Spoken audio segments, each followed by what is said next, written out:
Православните верници денеска го прославуваат празникот Собор на Свети Јован Крстител. Црквата утврдила овој празник да се прославува веднаш после богојавление. Тоа е затоа што главната служба на Свети Јован, неговото главно дело се состоело во приготвувањето на народот за доаѓањето на Спасителот Исус Христос. Иако Свети Јован Претеча и Крстител се прославува на неколку пати во текот на годината, неговиот собор, односно главен празник е на денешен ден. Во младоста Јован живеел во пустината во близина на долниот тек на реката Јордан.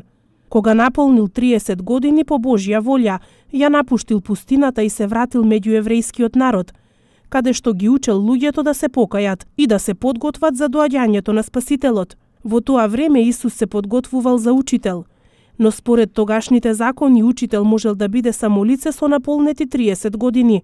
Затоа Исус, кога наполнил 30 години, дошол на реката Јордан за да биде крстен. Јован, кој дотогаш не го имал видено, веднаш се сетил дека тој е Спасителот. Во почетокот Јован го одвраќал велејќи му: "Јас треба од тебе да бидам крстен, а ти при мене ли доаѓаш?"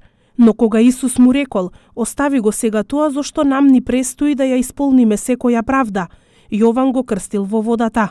Свети Јован постојано ги проповедал позитивните животни принципи и жестоко ги критикувал неморалот, лагите и развратот, кои во тоа време во Римската империја го достигнале својот врв. Моштите на Свети Јован Крстител се наоѓаат на неколку места во светот, меѓу нив е и Бигорскиот манастир во Македонија. Токму на тоа свето место се наоѓа и чудотворната икона на Свети Јован Крстител. Овој ден се вика уште и женски водици, затоа што главен збор во изведувањето на обичаите го имаат жените. Дел од македонците овој празник го прославуваат како семејна слава, а Јован и Јована слават имен ден.